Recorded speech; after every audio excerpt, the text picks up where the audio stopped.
بسم الله الرحمن الرحيم الحمد لله رب العالمين الرحمن الرحيم مالك يوم الدين إياك نعبد وإياك نستعين اهدنا الصراط المستقيم صراط الذين أنعمت عليهم غير المغضوب عليهم ولا الضالين آمين بسم الله الرحمن الرحيم قل هو الله أحد الله الصمد لم يلد ولم يولد ولم يكن له كفوا أحد.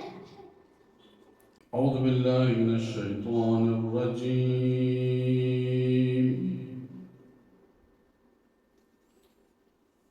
بسم الله الرحمن الرحيم. إنا أعطيناك الكوثر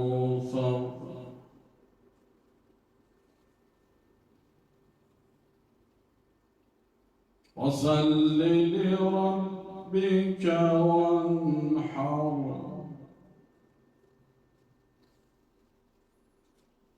إن شانئك هو الأبتر.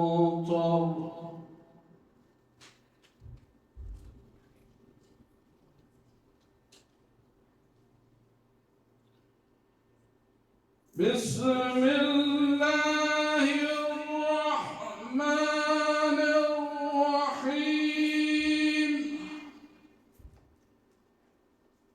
قل أعوذ برب الناس ملك الناس إله الناس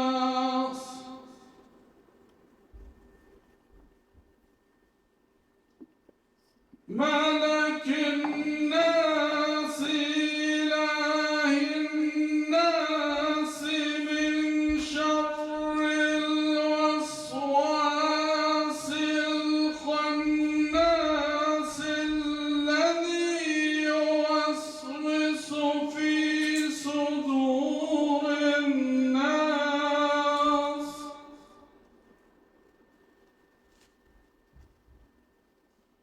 الذي يوسوس في صدور الناس من الجنة والناس. صدق الله العلي العظيم.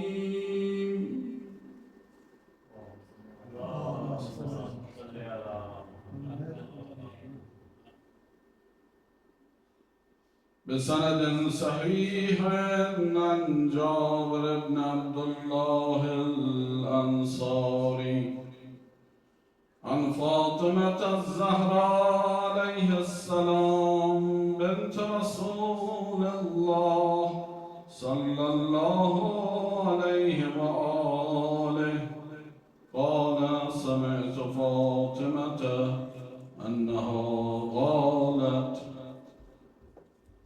دخل علي أبي رسول الله في بعض الأيام فقال السلام عليك يا فاطمة فقلت عليك السلام.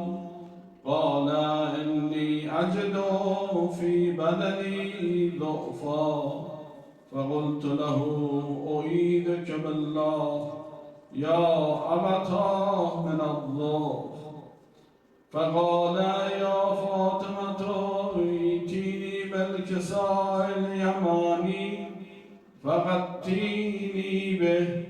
فأتيته بالكساء اليماني فغطيته به وصرت أنظر إليه وإذا وجهه يتلألأ كأنه البدر في ليلة تمامه وكماله.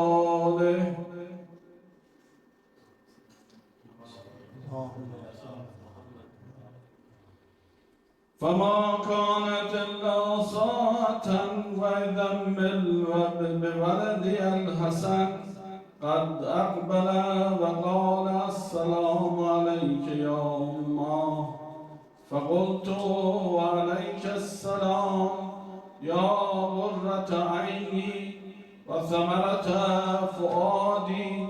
فقال يا أمه إني أشم عندك رائحة طيبة كأنها رائحة جدي رسول الله. فقلت نعم إن جدك تحت الكساء. فأقبل الحسن نحو الكساء وقال السلام عليك يا جداه يا رسول الله، أتأذن لي أن أدخل معك تحت الكساء؟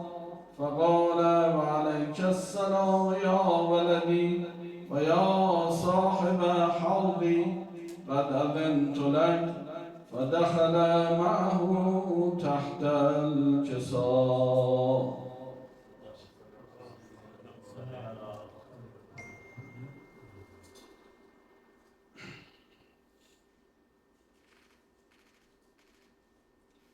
فما كانت إلا ساعة وإذا بولدي الحسين قد أقبل وقال السلام عليك يا أمه وعليك السلام يا ولدي. فقلت وعليك السلام يا ولدي ويا قرة عيني وثمرة فؤادي. فقال لي يا أمه إني أشم عندك رائحة طيبة كأنها رائحة جدي رسول الله صلى الله عليه وآله. فقلت نعم إن جدك وأخاك تحت الكساء.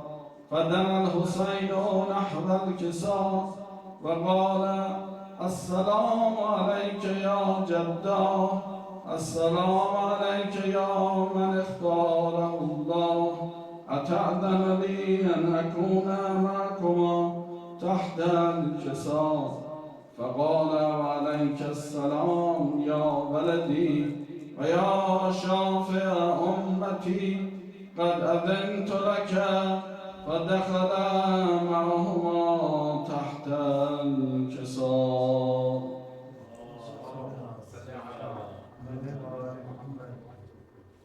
فأقبل عند ذلك أبو الحسن علي بن أبي طالب وقال السلام عليك يا بنت رسول الله. فقلت وعليك السلام يا أبا الحسن ويا أمير المؤمنين. فقال يا فاطمة إني أشم عندك رائحة طيبة كأنها رائحة أخي وابن عمي رسول الله. فقلت نعم ها هو مع ولديك تحت الكساء. فأقبل علي نحو الكساء وقال السلام عليك يا رسول الله، أتأذن لي أن أكون معكم تحت الكساء؟ قال له عليك السلام يا أخي يا وسيلي وخليفتي وصاحب لوائي، قد أذنت لك. فدخل علي تحت الكساء.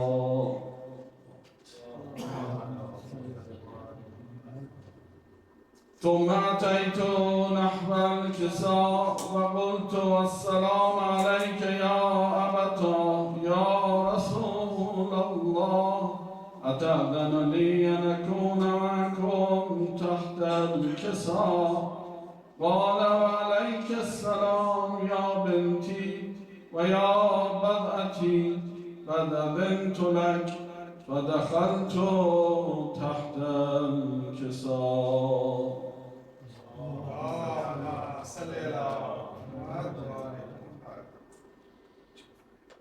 فلما اكتملنا جميعا تحت الكساء أخذ بي رسول الله بطرفي الكساء وأومى بيده اليمنى إلى السماء وقال: اللهم إنا هؤلاء أهل بيتي وخاصتي وهامتي، لحمهم لحمي ودمهم دمي، يؤلمني ما يؤلمهم ويحزنني ما يحزنهم. أنا حرب لمن حاربهم وسلم لمن صالمهم وعدو لمن عاداهم ومحب لمن أحبهم. إنهم مني وأنا منهم، فاجعل صلواتك وبركاتك ورحمتك وغفرانك ورضوانك علي وعليهم، وأذهب عنهم الرجس وطهرهم تطهيرا.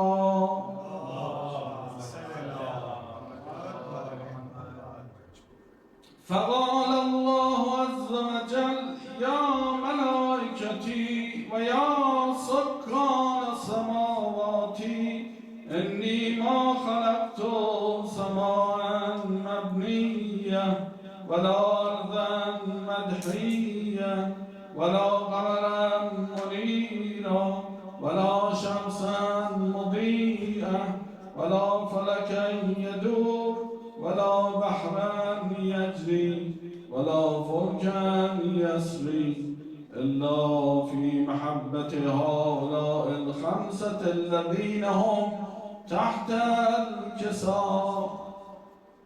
فقال الأمين جبرائيل: يا رب ومن تحت الكساء؟ فقال عز وجل: هم أهل بيت النبوة ومعدن الرسالة، هم فاطمة وأبوها وبعلها وبنوها.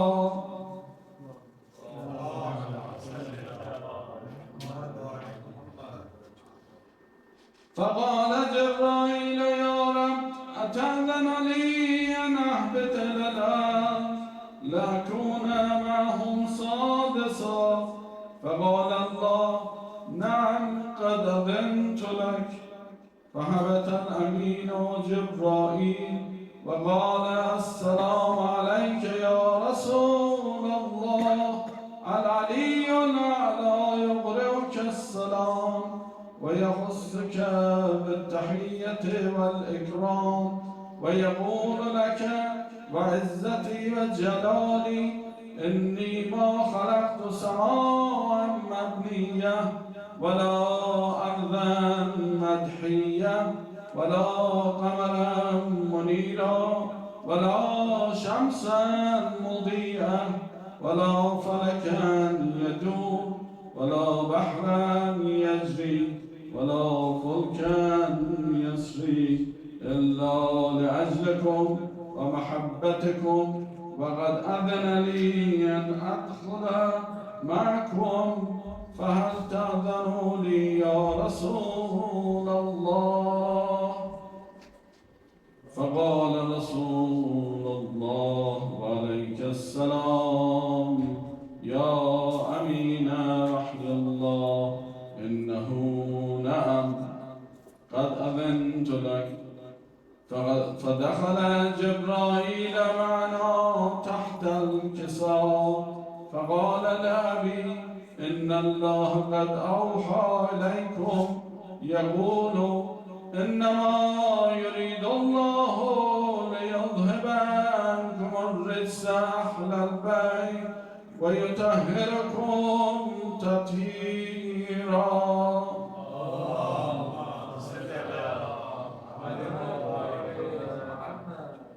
فقال علي لأبي يا رسول الله أخبرني ما جلوسنا هذا تحت الجسار من الفضل عند الله. فقال النبي والذي بعثني بالحق نبيا واصطفاني بالرسالة النجية ما ذكر خبرنا هذا في محفل من محافل أهل الأرض وفي جمع من شيعتنا ومحبينا إلا ونزلت عليهم الرحمة وحفت بهم الملائكة واستغفرت لهم إلى أن يتفرقوا. فقال علي إذا والله فزنا وفاز شيعتنا ورب الكعبة.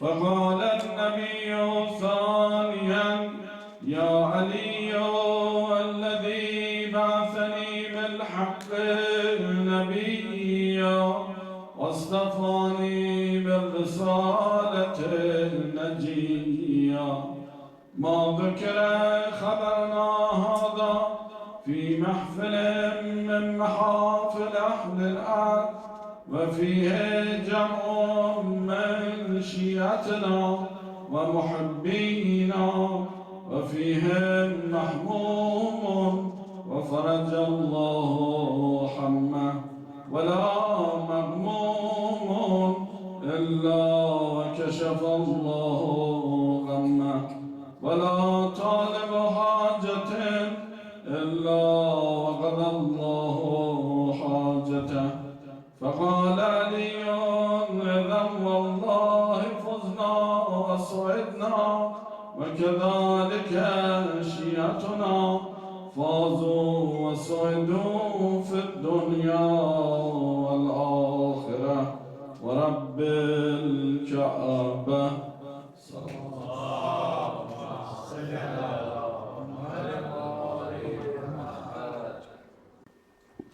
Assalamu alaikum.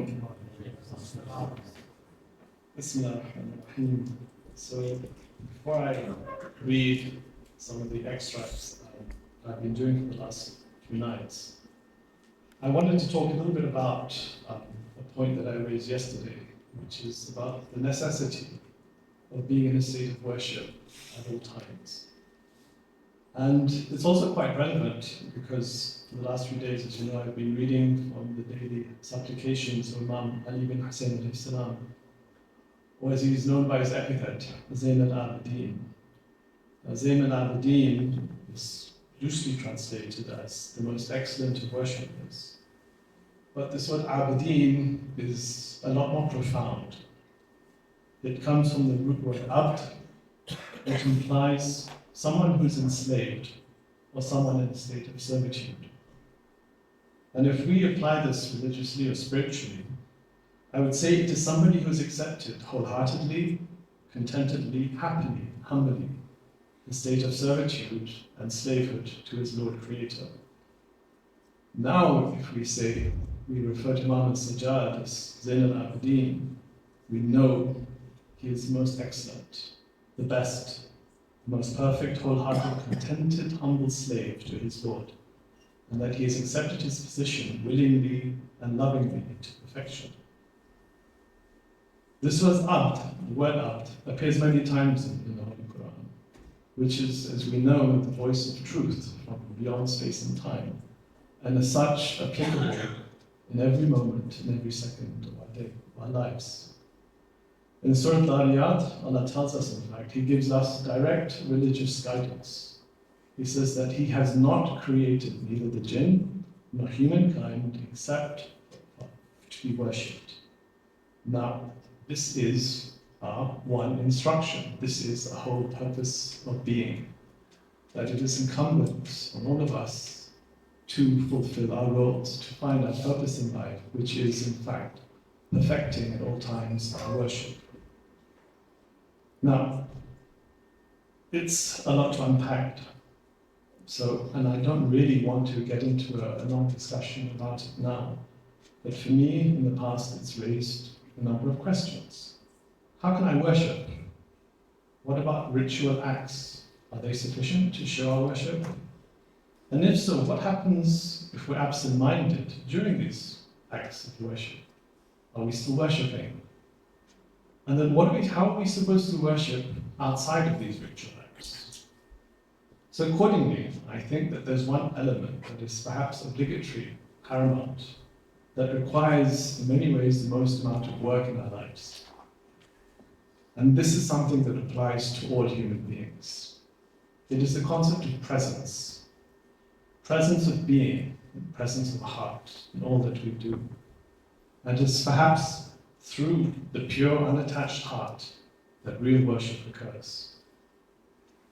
We require to be in a wholehearted state of being in the present and aware of the divine presence at all times. And as I said, that requires a lot of work.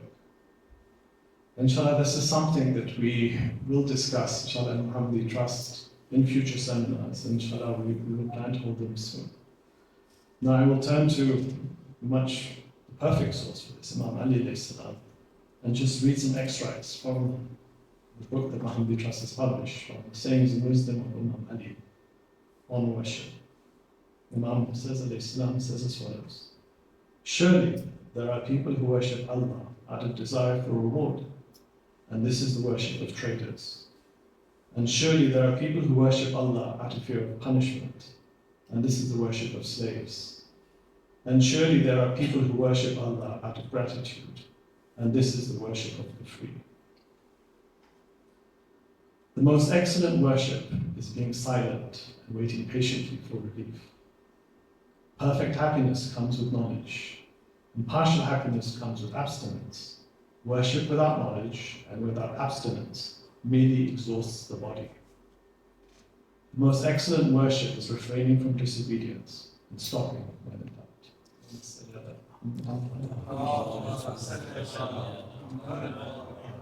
So Bismillah, I will read Dua Yawm al-Sabt, supplication for Saturday, by Imam Zain alayhi salam. In the name of God, the All-Merciful, the All-Compassionate. In the name of God, the word of those who hold fast to Him, the speech of those who seek His protection. I seek refuge in God. How exalted is He! From the injustice of the unjust, the trickery of the envious, and the oppression of the wrongdoers. And I praise Him beyond the praise of the praisers. O God, Thou art the one without partner, and the King without having been made sovereign. No one opposes Thee in Thy decree, and no one contests Thee in Thy kingdom. I ask Thee to bless Muhammad and his household, Thy servant and Thy messenger. Inspire me with a thanksgiving for Thy favors, which will take me to the utmost limit of Thy good pleasure. Help me through the gentleness of Thy solicitude to obey Thee, hold fast to worshipping Thee, and deserve Thy reward. Have mercy upon me, bar me from acts of disobedience toward Thee, as long as Thou keepest me alive. Give me success in what profits me, as long as Thou sparest me. Expand my breast through Thy book, lessen my burden through its recitation. Bestow upon me health in my religion and my soul, estrange not my intimates from me, and complete Thy beneficence in what is left of my lifetime, just as Thou hast shown beneficence in that of it which has passed. O most merciful of the merciful. Allahumma salli ala Muhammad. Allahumma salli ala Muhammad.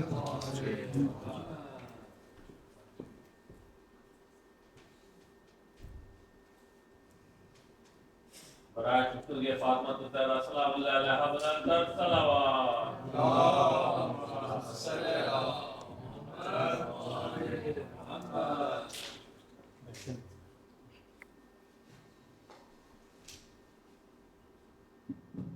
خوشنودی امام زمان علیہ السلام باوز بلندر صلوات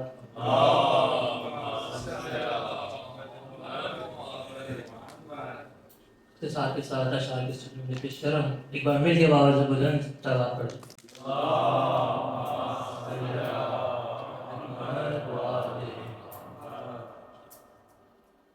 جو بھی مصروف سلامی شوہدار رہتا ہے جو بھی مصروف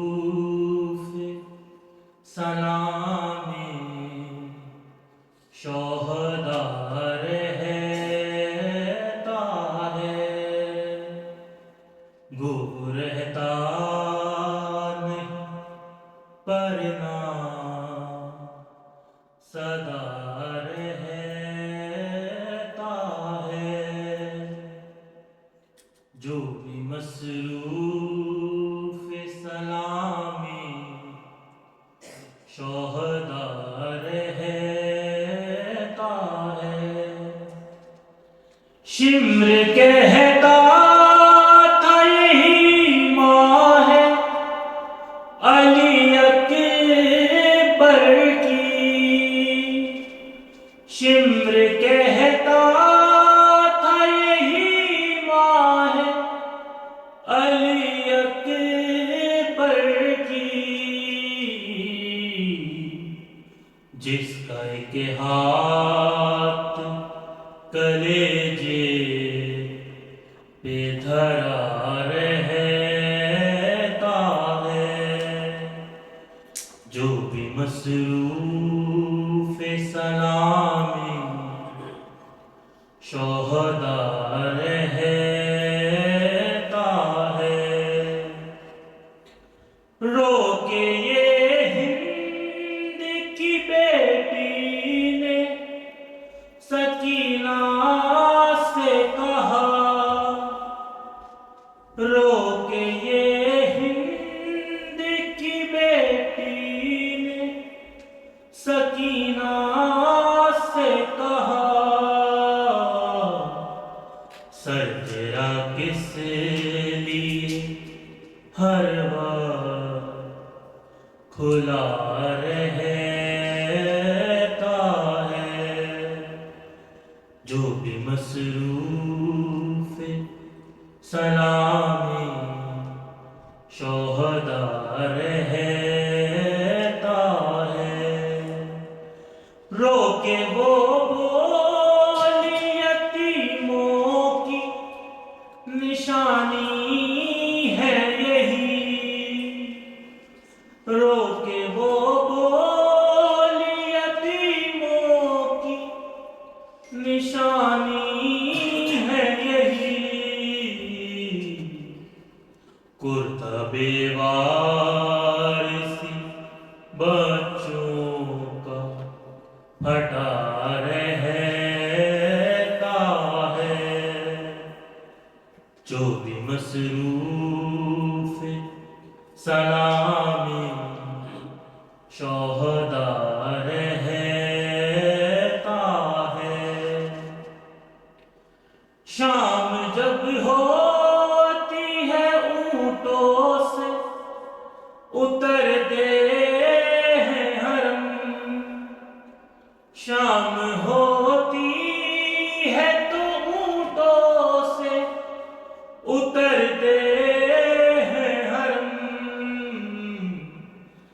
پر سر شاہ جو نیزے پہ چڑھا رہتا ہے جو بھی مصروف سلامی شوہدار رہتا ہے یہ شرمندگی پانی کے نہ پہنچانے کی ہے یہ شرمندگی پانی کے نہ پہنچانے کی نیز پر بھی سر عباس جھکا رہتا ہے جو بھی مصروف سلامی شوہدار رہتا ہے پر محمد والے محمد صلوات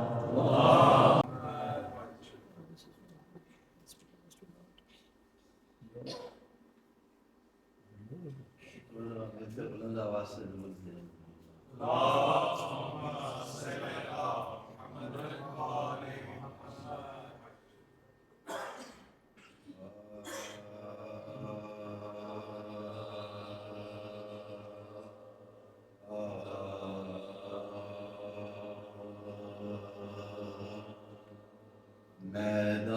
میدان میں آمد آمد قاسم کی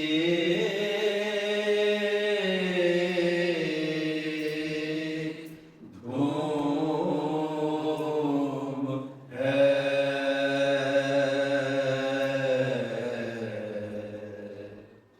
میدان میں آمد آمد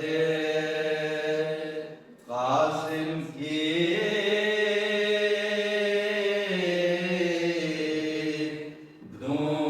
دھوم ہے.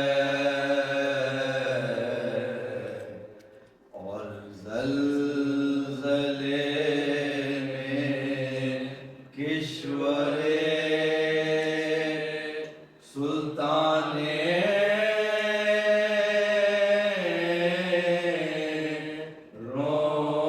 روم ہے. ارض و سما میں جن ملک کا ہجوم ہے. بس ایک حملے میں بہے بزیرے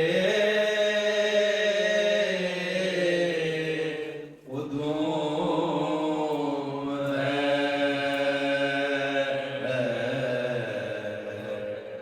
غل ہے کہ یہ ریاض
بتوں سے صبح کی پہلی کرن کہہ رہی تھی یہ بتوں سے صبح کی پہلی کرن دست حق ہاتھ سے اپنا مقدر دیکھنا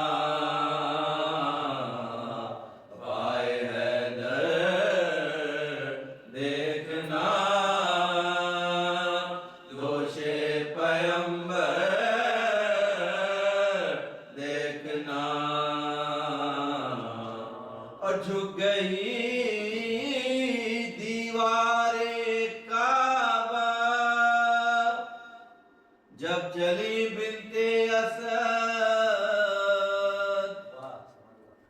جھک گئی دیوار کعبہ جب چلی بنت اسد شان مولود علی اللہ اکبر دیکھنا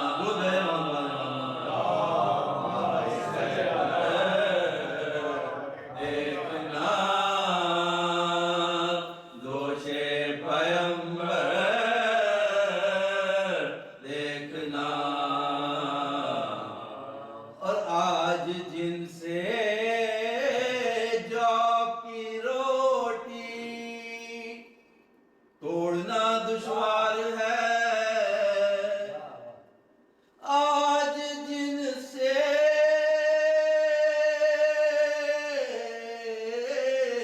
جو کی روٹی توڑنا دشوار ہے کل انہیں دو انگلیوں پر باب خیبر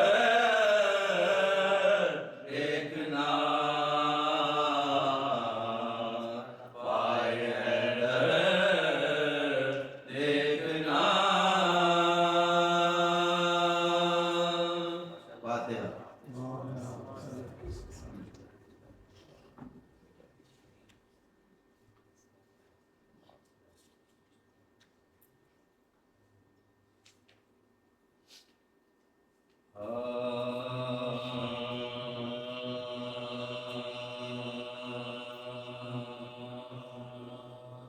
آثار حشر کے ہیں آیا روزگار میں آثار حشر کے ہیں آیا روزگار میں لٹتا ہے جوانی بہار میں قاسم یہاں گرا ہے صفے کارزار میں خیمے کے در پہ ماں ہے ادھر انتظار میں قاسم کا اب علی کے گھرانے سے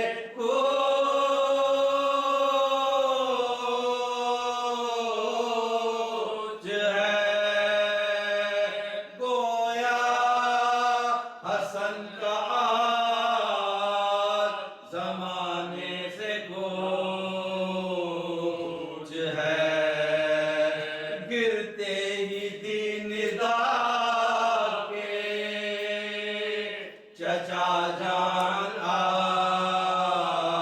آئیے دنیا میں کوئی دم کا ہوں مہمان آئیے آدھا ستا رہے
यादगार उठकर गले में डाल दो बाहें चचा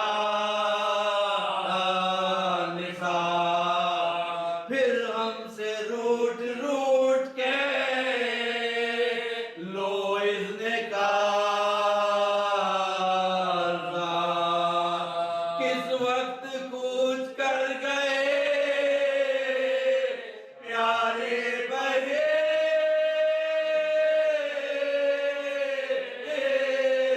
को आने ना पाए हम के सिधारे बहेश्त को आसार हश्र के हैं Fatiha for all of our Muhammadin who kept this zikr alive. Fatiha.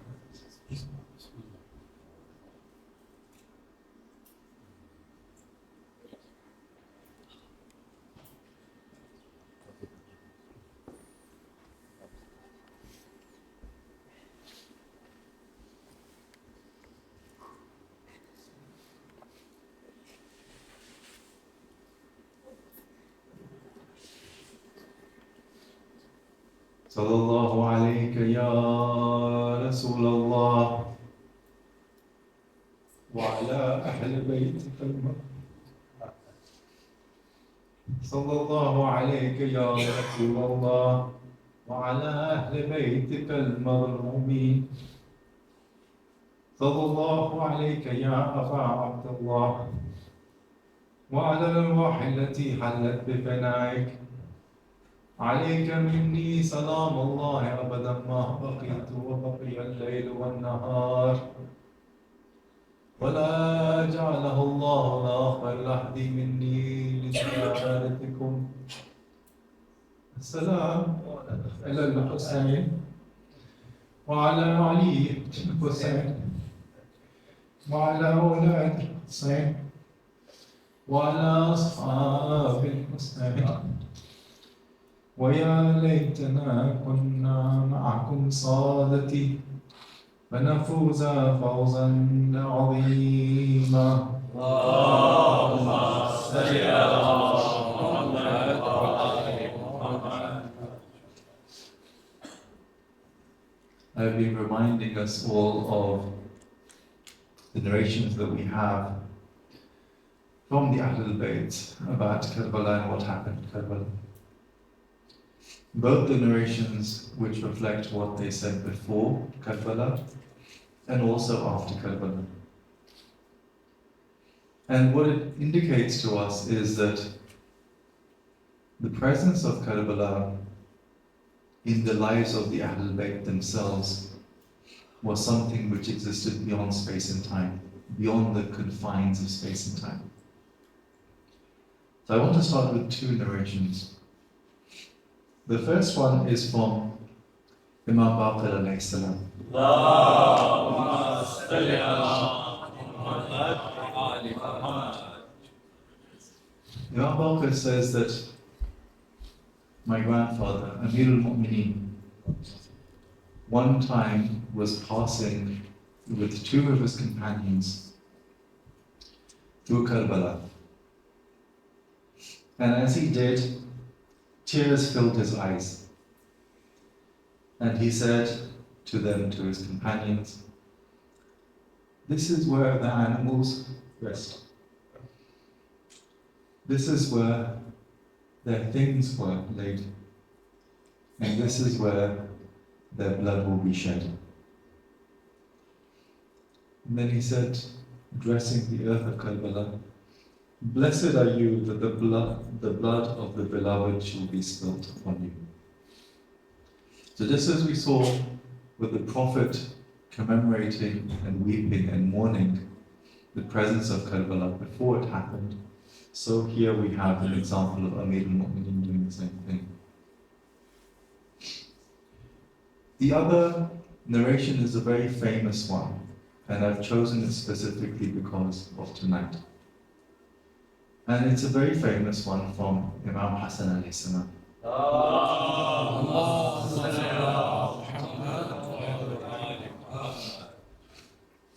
In his last moments, as the poison was increasingly becoming very painful, he was visited by his brother. And he addressed his brother, who was crying, seeing the state of his elder brother, saying, "Hussein, why are you crying?" Imam Hussein replied, "I'm crying because of this cruelty, this musibah which has been inflicted upon you." Imam Hassan replied and said, "In my case, the cruelty which has been inflicted upon me is that I will be killed by poisoning. However, Abu Abdullah, there is no day like your day will be. Ya Abu Abdullah. The day when 30,000 will surround you, and they will claim that they are from the ummah of our grandfather. And yet there is no sign of the deen on them. They will prepare themselves and work together to kill you and spill your blood, and to humiliate you, try to humiliate you, and take your family as prisoners, and they will loot your property. And when they will commit such cruelty, God will send down a divine curse on the Banu Umayyah, and blood and ashes will pour from the sky upon the people, and everything will be weeping for you, even the wild animals in the fields, the fish in the seas, and all the creatures of the earth and the sky will cry at this maltreatment." So we already have a sense of the centrality, as I've been trying to say, of what Karbala is in the presence, which the Ahlul Bayt themselves recognized. And they repeated these things so that we would appreciate and understand the importance of it, so that we could also in our lives make Karbala present. I want to continue our discussion of memory in presence and walai as presence through the consideration of the two aspects of what it then means for us, which we've been discussing. So in the last couple of nights we were discussing the question of ethics. And today we will discuss the question of aesthetics or beauty. And of course, beauty is very appropriate because of this journey we're on, and indeed the journey of Karbala, which ends with that famous statement of Sayyidah Zainab at the court of Yazid, which I will come to later. Beauty is also something which inspires love, it attracts. And I've already said, and we have many hadith on this, about how our deen, our particular path, the path of walai, the path where the wali, the beloved, takes us by the hand to our destination, is founded upon love. Love and the attraction of beauty is the greatest motivator of life. It's the greatest thing which moves us to act. It moves us internally, but it moves us towards that which attracts us. And it also moves our intellect, our understanding, takes us towards certainty, takes us towards that firm faith in walai. Now the question of course arises, what is beauty? The term Jamal. We're all familiar with this very famous statement that Allahu Jameel wa Yuhibbul Jamal. God is beautiful and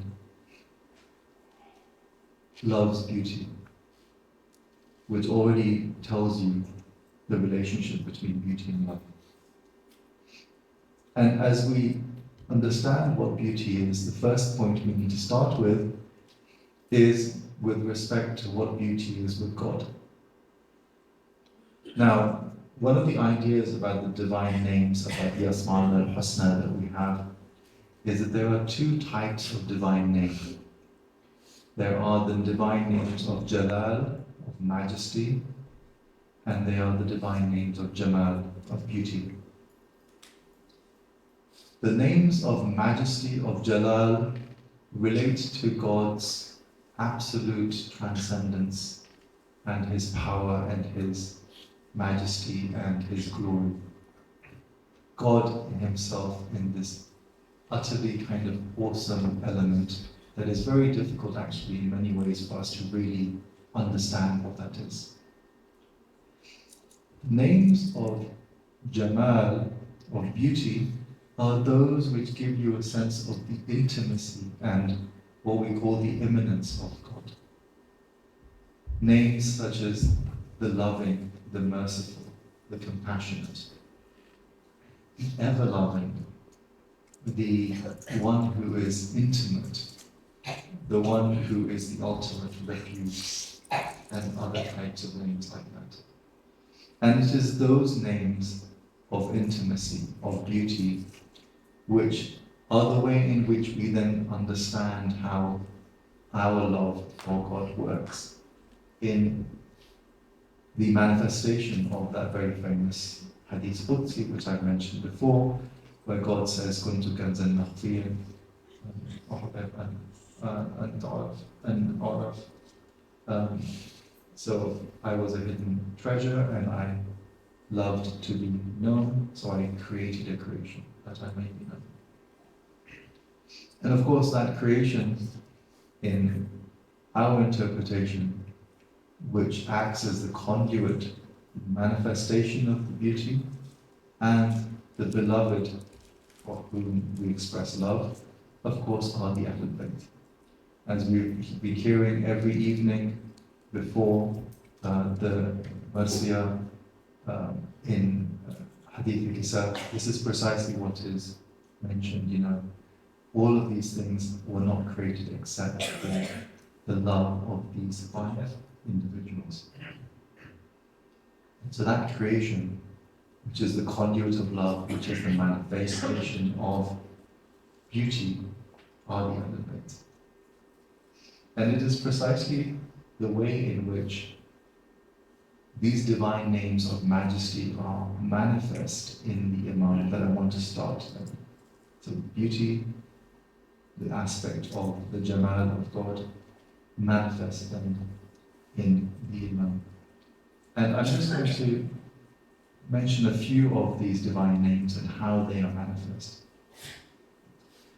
One of these divine names of Jamal is Latif, the one who expresses lutf. And this term, of course, means many different things. But one of the things that lutf means is this is a free gift from God which allows you to realize who we are, to be fully who we are. Theologically, lutf is a thing which, in a sense, requires God to provide walaya and imama to guide us. Lutf is why there is a person who is commissioned, as I said, to take us by the hand through life into our destination in the hereafter. Another famous name of Jamal is Al-Wudud, the loving. The loving, and this is love in the sense of free giving of the self. One who loves without any sense of asking for anything in return. Free loving.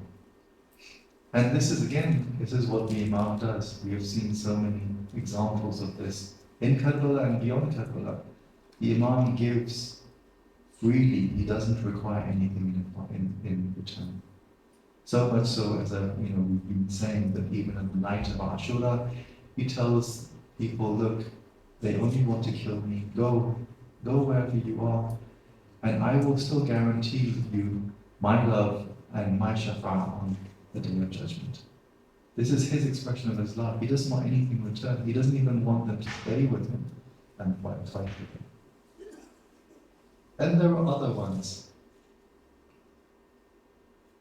Al-Razaq. Al-Razaq is the one who gives rizq. And we know, of course, that God gives a rizq, for example, to martyrs. They continue to be sustained. They are living, as the Quran says. They continue to receive their rizq.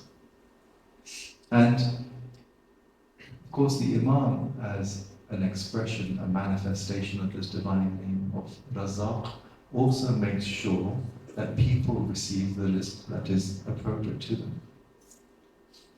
And even more than that, just to give a glimpse of one of the things I'm going to talk about tomorrow, I'm going to talk about pilgrimage tomorrow. One of the aspects of the Razaqiyya of the Imam is that when you go and ask for him, something of him that is divinely given and is by the leave of God, he gives you that rizq. Whatever you ask when you go and ask the Imam, either if you're in Karbala or Najaf or wherever, or from far beyond, the Imam gives freely. He gives from that rizq because he is manifesting the divine name. And the last one, which is related to that, I want to just quickly mention, is Al-Ghani, the rich. The Quran, for example, says, God is the rich and you are the poor, which means that you are all utterly dependent upon God. God is the only one who is beyond that. But then, of course, God then allows his chosen friends to manifest this in him. The Ahlul Bayt do not have they don't need other people. They are ghani in that sense. They don't require other people to do things for them or to respond to them. In fact, the opposite is the case. They are the ones who provide. They are the ones who give. They are the ones who manifest that divine beauty in people. So the beginning point of any discussion of beauty has to be the names of beauty, the divine names of beauty, and how they are manifested in different ways. Now I want to just step back a bit and ask a more general question about how we understand beauty. What does the term mean? What does it refer to?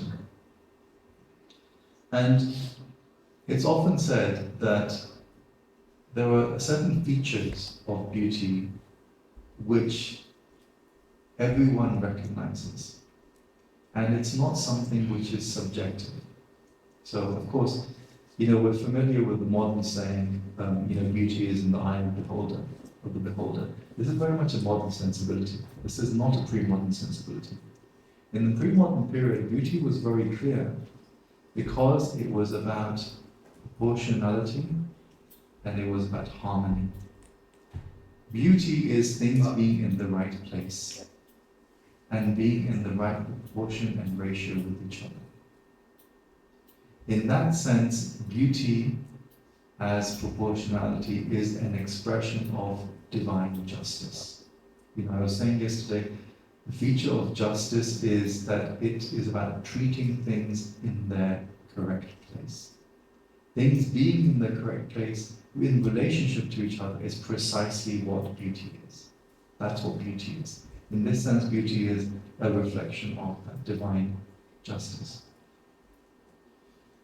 Beauty also appeals to the senses through its presence. It attracts our external senses and our internal senses. Now, what do I mean by that? Our external senses are the standard 5 senses we're familiar with, sort of sight, touch, smell, taste, hearing. And all of those senses are ways in which we appreciate beauty. We see things which are beautiful, we hear things which are beautiful, we appreciate beauty in its form and its touch.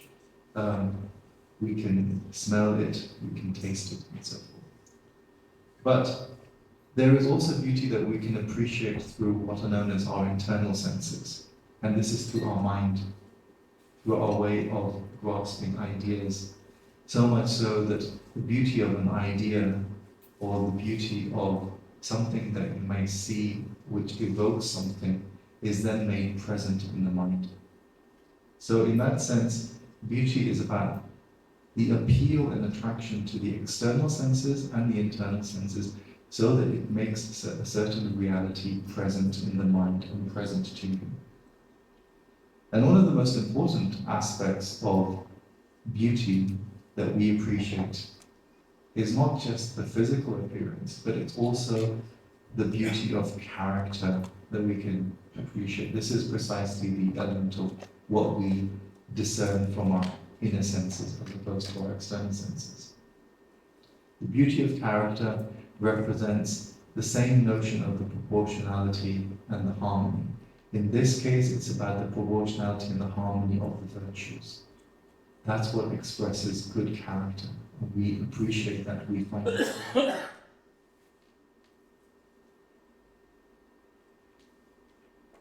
And of course, existence itself.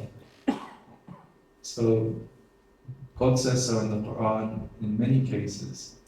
And this is certainly a point that most of the philosophers in our tradition also agree and appreciate this, is that beauty is an expression of the fact that existence is something which is good. We cannot always appreciate the goodness of it. But what we often assume is something which is ugly or wicked or evil in existence is usually the absence of true presence. We've been talking about the significance of presence, of memory, presence, of walaya, and existence. And so our understanding of something as not being beautiful is usually about the absence of the presence of that sense of attraction, that sense of proportionality, that sense of harmony. So what we see in this is that we have a broader sense of beauty which is expressed in the divine names, and then a more abstract notion of what beauty is with respect to a more kind of philosophical understanding of how beauty works and how beauty evokes love. Now, I want to take this further by considering the question of art. Because when we talk about art, we're talking about the production of things which are supposed to be beautiful. One example of this, and I mentioned this already, is poetry. You know, why is poetry so important to our marasim, to our azan? It's precisely because it's an expression of beauty in language. It's about the rules of how it works. It's about how language persuades.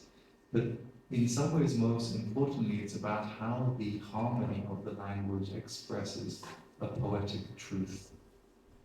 This is precisely what the Ahlul Bayt was saying when they were telling poets, you know, compose poetry, say poetry about us, say poetry about our Masaib, say poetry in our Falah. Because the people who they were addressing didn't necessarily know everything about them, but they had an experience of them, and from that they expressed from their inner being the poetic truth of it. And this is why in every age, poets who lamented what happened in Karbala did it in their own idiom. They expressed their own poetic truth, which in every one of those cases is a true expression of what they felt. And this is why the details are different. So whether you're reading Safiuddin in Hilli or whether you're reading Mir Anis, the details of Karbala are different. But they're both expressing a poetic truth which they have gained from their experience of making Karbala present to them. Now, how about this question of art, which is supposed to be about producing things which are beautiful? One of the things which is different about the tradition of art in Islam or in our tradition is that, unlike modern art, art is not about the object. It's not about the meaning of the object. It's about how we see it. So a lot of modern art is, said to be about, well, it's about this particular object and it means this thing, so it doesn't really matter what it looks like, but we want to, it's a symbol of meaning. In our tradition, art is not like that. Art is actually about the expression of the beauty, about the proportionality of harmony, evoking within you something.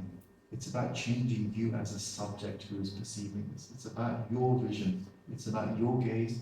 It's about your perception as such. It's about transforming that. And it's particularly about attracting your senses so that you can actually trigger or activate the real organ of perception. And the real organ of perceptions are not the eyes, they're the heart. The heart is the real organ of perception. The heart is the real thing which appreciates and grasps beauty. Not the eyes are a conduit for that. The heart is the true organ of perception in all of the Islamic traditions, including ours, precisely because, the heart is the seat of the individual. It is the only thing, as we know in the Hadith, in which the divine throne can attain, can be. The heart is the only thing which can encompass the divine throne. The heart is the only thing which can actually encompass God Himself. And so, in this model which I'm suggesting, art then becomes precisely about this perception, about this subjectivity that we have as people who are engaging with it. And so the function of the art is to make something present in us. It's not about representing, it's not about symbolism, it's not about meaning as such. It's about making it present, it's about making that embodiment. And it's a reflection that the production of beauty and the creative impulse, which is in humans, is something which is primordially given because the very first thing which was created, which has many names, one of them, of course, being the light of Muhammad sallallahu alaihi wasallam. It's also sometimes called the aql, and it's also sometimes called the qalam. And the function of the qalam is to inscribe, whether it's writing something or whether it's drawing something. And so that impetus to exhibit, to express beauty is absolutely central to it. So as I said, it's about that creation of beauty, that expression of it, and about how we then engage with beauty, how we make that beauty present in ourselves. And this is precisely why, when it comes to the material culture, the art of our azam, when you look at historians trying to analyze it, they say, okay, this represents this means this. Like the Panjam, the Alam represents the Panjam, or represents the hand of Hazrat Abbas, etc. All true, all fine. But that's not the function of why we have it. The function of why we have it is so that in your heart, Hazrat Abbas can be present. That's the key issue. It's not just about the symbolism, it's far more importantly that he can be present and the beauty of Hazrat Abbas can be present in your heart. That's the more significant issue. The same thing goes with the way Azali is built and presented. The same thing goes, as I said earlier, with the way in which poetry works, the salam, the manqab, and so forth. So that is the fundamental function of what's happening in art as an expression of beauty and as an appreciation of beauty. And so let me take you then to the next step, which is what was Jamil and Kabbalah. Now, Ibn Ziyad famously said, what do you think of, what do you see about what God did to your brother and your family? you know, Ra'ita. And Sayyida Zainab in response says, Ma ra'aytu illa jamila. I didn't see, I did not think except beauty. Now these are some things which I thought about. What does this mean? What does she mean by jamil? And these are some ideas I had. One is, she only saw what was jamil because it was an expression of her character, of her person. Because she was jamil, she saw what was jamil. This was her externalizing what was already true of herself. It was the beauty of her person. It was the beauty of her person which reflected her rida with the Mashiach of God. She was contented with what God had wished. And she was content with, as we know, when she goes into sajda in that afternoon, you know, and she says, Allahumma taqabbal minna hadha al-Qur'an, O Lord, accept from me, from us, this sacrifice. She was contented with that. There was a beautiful submission in that. So when she says, I saw nothing but beauty, it's an expression of her character. And it's her argument against the ugliness and the violence of what the Bani Umayyah had done at Karbala. It's her response. It's her response to that ugliness. It's also, as a phrase, it expresses the eloquence of her father. One of the things that she is in Kufa and Sham is she expresses the beauty of her father, Amir al-Mu'mineen, who is known as the one who had the most beautiful speech. As a phrase, it's astonishing. Can you imagine one in that context even being able to say that?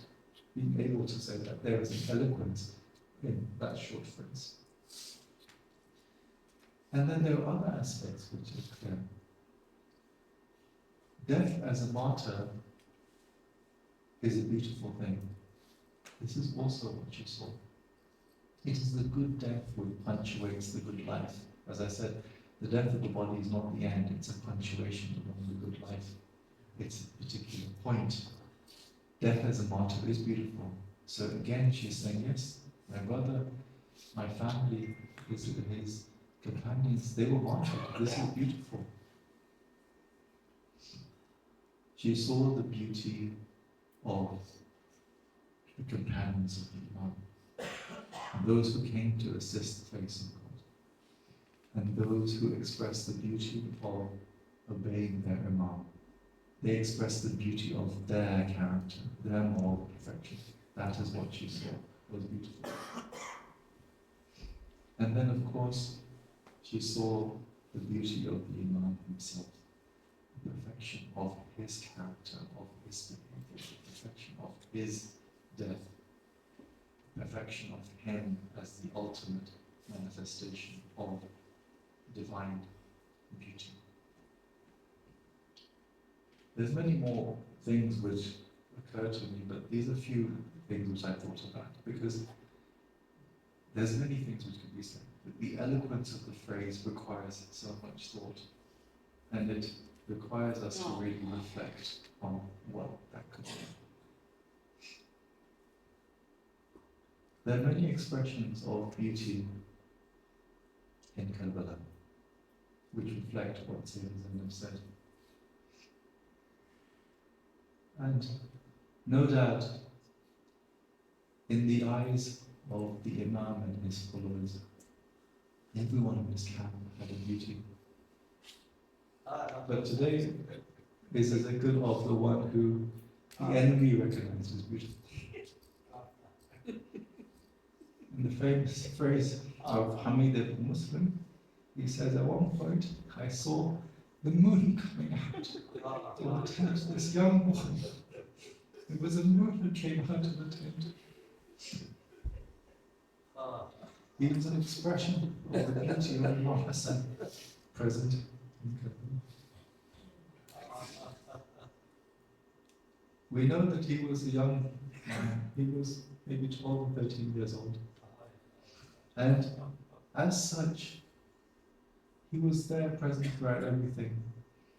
And every time he would go to his uncle and ask for permission, uncle would say no. You're too young, you're a boy, you're not even a man. How are you going to even put the armor on? How are you going to hold the sword? And so Qasim was very troubled by this. At one point he goes and says to his mother, Mother, my uncle is not giving me permission. And so she says, look, I think for this, your father had left a writing. Please take this writing to your uncle and show it to him. And we know what this writing was. This was a note from the Muhammad saying,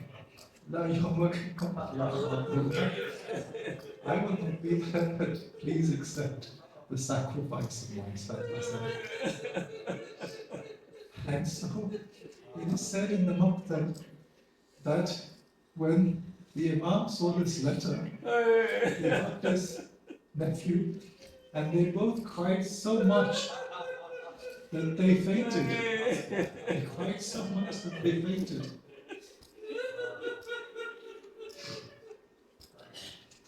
And so when they came to the Imam ready to Qasim for the battle, he put on a cloak on him, he girded a sword in his waist, and he said, okay Qasim, go. And he said, how are you going to go like this? And he said, how are you going to just walk like this into the battlefield?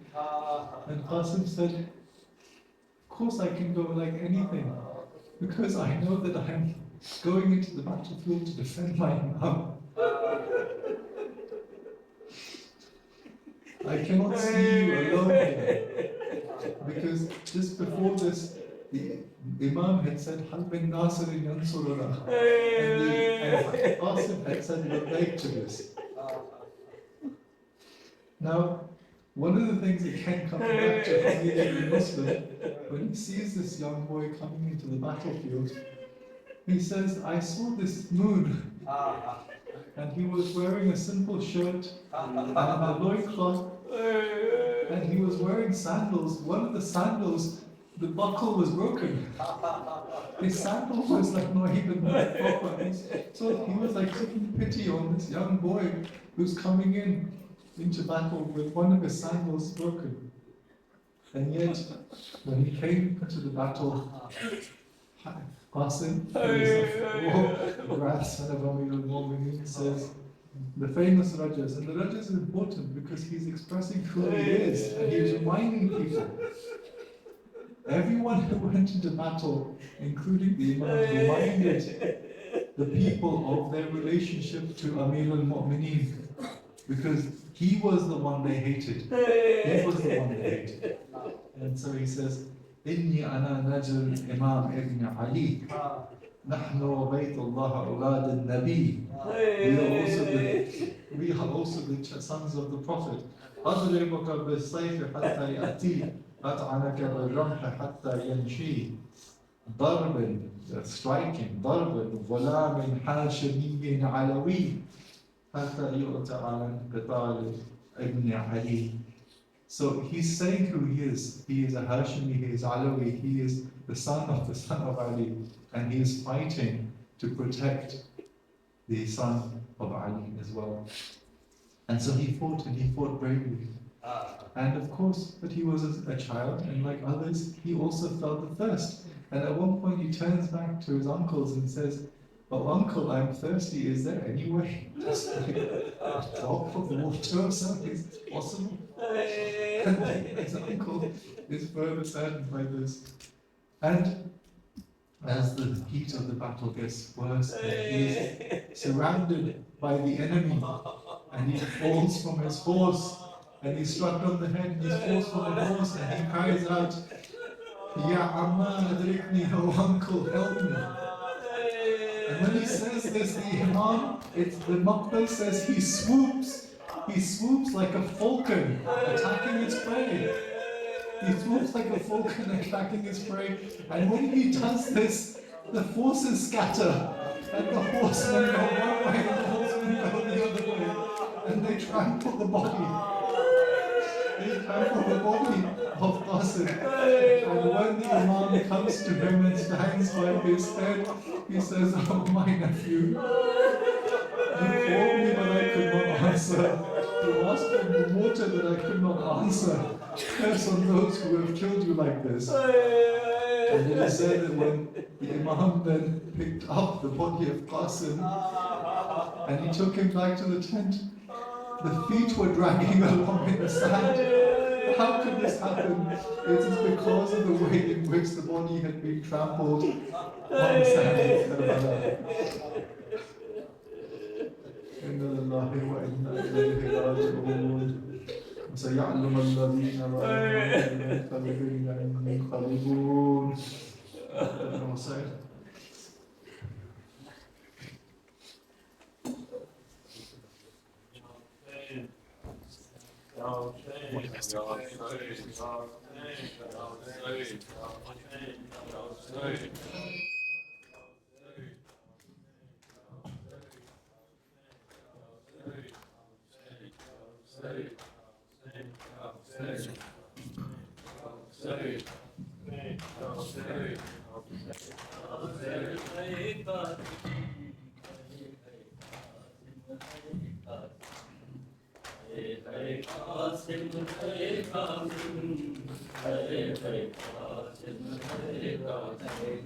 بن کر پابند لاشوں سے جو گزری اہل حرم، ہر بیوی اپنے پیاروں سے ہوتی تھی ودا کر کے ماتم، ایک بی بی فاطمہ بنت حسن پامال وطن قاسم کی رہن، ایک التجا سے رخصت نہ ہوئی، کبھی التجا سے رخصت نہ ہوئی، ٹکڑوں میں ٹوٹا بھائی کا وطن، ہائے ہائے قاسم ہائے قاسم، ہائے ہائے قاسم ہائے قاسم، ہائے ہائے قاسم ہائے قاسم، ہائے ہائے قاسم ہائے قاسم، ہائے ہائے قاسم ہائے قاسم، ہائے ہائے قاسم ہائے قاسم۔ تیری بہن غریب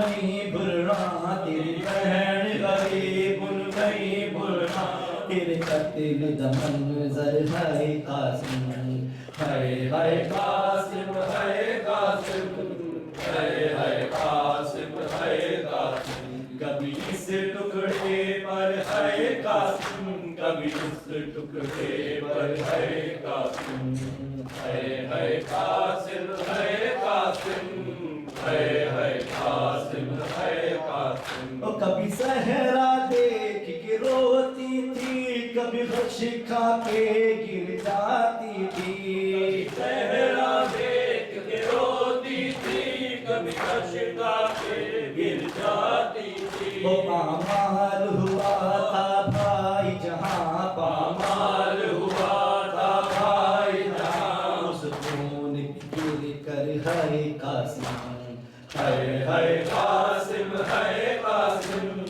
ہائے ہائے قاسم ہائے قاسم، کبھی اس ٹکڑے پر ہے قاسم، کبھی اس ٹکڑے پر ہے قاسم، ہائے ہائے قاسم ہائے قاسم، ہائے ہائے قاسم ہائے قاسم۔ وچ رسیاں دے پابند ہوئی، نہیں بہن غریب دوا سے کوئی، رسیاں دے پابند ہوئی، نہیں بہن غریب دوا سے کوئی، ہونی حد آزاد تے مر جاندی، ہونی حد آزاد تے مر جاندی، تیرا ماتم کر کر ہے قاسم، ہائے ہائے قاسم ہائے قاسم، ہائے ہائے قاسم ہائے قاسم، کبھی اس ٹکڑے پر ہے قاسم، کبھی اس ٹکڑے پر ہے قاسم،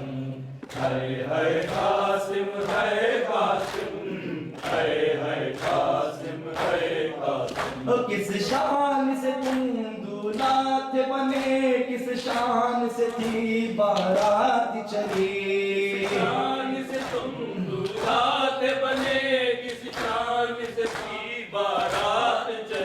بیٹھی رہی دلہن حجرے میں بیٹھی رہی دلہن حجرے میں آئی نہ پلٹ کر ہائے قاسم ہائے ہائے قاسم ہائے قاسم ہائے ہائے قاسم ہائے قاسم کبھی اس ٹکڑے پر ہائے قاسم کبھی اس ٹکڑے پر ہائے قاسم ہائے ہائے قاسم ہائے قاسم ہائے ہائے قاسم ہائے قاسم فردا نے کہا بیٹا قاسم کہہ دینا دادی زہرا سے فردا نے کہا بیٹا قاسم کہہ دینا دادی زہرا سے غربت کی کمائی ٹکڑوں میں غربت کی کمائی ٹکڑوں میں بھیجی ہے سجا کر ہائے قاسم ہائے ہائے قاسم ہائے قاسم ہائے ہائے قاسم ہائے قاسم کبھی اس ٹکڑے پر ہائے قاسم کبھی اس ٹکڑے پر ہائے قاسم ہائے ہائے قاسم ہائے قاسم ہائے ہائے قاسم ہائے قاسم او سانو راس نہ آئی کرب بلا تو باج کفن میں باج ردا نہیں نہ کرب بلا تو باج کفن میں باج ردا او تیرے قتل دے باد لگی نانے او تیرے قتل دے بعد لگی آنے او میری لٹی لگی چادر ہائے قاسم ہائے ہائے قاسم ہائے قاسم ہائے ہائے قاسم ہائے قاسم کبھی اس ٹکڑے پر ہائے قاسم کبھی اس ٹکڑے پر ہائے قاسم ہائے ہائے قاسم ہائے قاسم ہائے ہائے قاسم ہائے قاسم اٹھ قاسم دیکھ تیری دلہن تیری لاش پہ رونے آئی ہے قاسم دیکھ تیری دلہن تیری لاش پہ رونے آئی ہے اے کاش یہ شادی راساتی اے کاش یہ شادی راساتی بس جاتا تیرا گھر ہے قاسم ہائے ہائے قاسم ہائے قاسم ہائے ہائے قاسم ہائے قاسم ہائے ہائے قاسم ہائے قاسم ہائے ہائے قاسم ہائے قاسم کبھی کسی ٹکڑے پر ہائے قاسم کبھی اس ٹکڑے پر ہائے قاسم ہائے ہائے قاسم ہائے قاسم ہائے ہائے قاسم ہائے قاسم ہر سات محرم کو مہدی تیری یاد میں قاسم اٹھتی ہے رات محرم کو مہندی تیری یاد میں قاسم اٹھتی ہے دولہا دولہا قاسم دولہا دولہا دولہا قاسم دولہا لبوں پہ ہے قاسم ہائے ہائے قاسم ہائے قاسم ہائے ہائے قاسم ہائے قاسم ہائے ہائے قاسم ہائے قاسم ہائے ہائے قاسم ہائے قاسم کبھی اس ٹکڑے پر ہے قاسم کبھی اس ٹکڑے پر ہائے قاسم ہائے ہائے قاسم ہائے قاسم ہائے ہائے قاسم ہائے قاسم نہیں رک سکتی لاچاری ہے سنگ پھپیاں نال تیاری ہے نہیں رک سکتی لاچاری ہے سنگ پھپیاں نال تیاری ہے اٹھ آخری باری گلہ کے اٹھ آخری باری گلہ کے اجڑی نویدا کر ہے قاسم ہائے ہائے قاسم ہائے قاسم ہائے ہائے قاسم ہائے قاسم کبھی اس ٹکڑے پر ہائے قاسم کبھی اس یا رب کوئی معصومہ زندہ میں نہ تنہا ہو یا رب کوئی معصومہ زندہ میں نہ تنہا ہو یا رب कोई मासूमा जिंदा में न तन्हा हो या रब कोई मासूमा जिंदा में न तन्हा हो या रब कोई मासूमा जिंदा में न तन्हा हो पाबंद ना हुआ है पाबंद ना हुआ है रोने पे न पहरा हो या रब कोई मासूमा जिंदा में न तन्हा हो या रब कोई मासूमा जिंदा में न तन्हा हो या रब कोई मासूमा जिंदा में न तन्हा हो हाथी जिसको नींद आती शकीर के सी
हसन या हुसैन मौला हक इमाम या हसन या हुसैन या हुसैन या हुसैन शब्बीर की वो लाडली शब्बीर की वो लाडली सीने पे जो शाके बली सीने पे जो शाके बली जिसकी आबा बन के जली जिसकी आबा बन के जली मुंह पर तमाचों के निशान मौला हक इमाम या हसन या हुसैन मौला हक इमाम या हसन या हुसैन या हुसैन या हुसैन वो आबिदे बीमार था वो आबिदे बीमार था वो चलने से जो लाचार था चलने से जो लाचार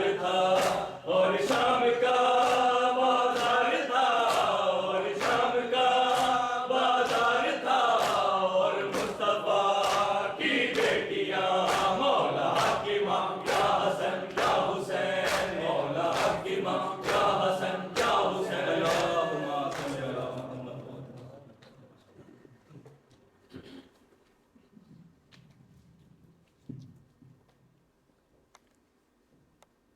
السلام عليك يا رسول الله السلام عليك يا نبي الله السلام عليك يا خاتم النبيين السلام عليك يا خاتم النبيين وسيد المرسلين السلام عليك وعلى ابنتك فاطمة الزهراء سيدة نساء العالمين السلام عليك وعلى وصيك وخليفتك أمير المؤمنين علي بن أبي طالب السلام عليك وعلى ولديك الحسن والحسين سيدا شباب أهل الجنة السلام عليكم وعلى تسعة المعصومين من ذرية الحسين السلام عليك يا مولانا يا صاحب الزمان السلام عليك يا خليفة الرحمن السلام عليك يا شريك القرآن السلام عليك يا قاطع البرهان السلام عليك يا إمام الإنس والجان السلام عليك وعلى آبائك الطيبين وأجدادك الطاهرين المعصومين ورحمة الله وبركاته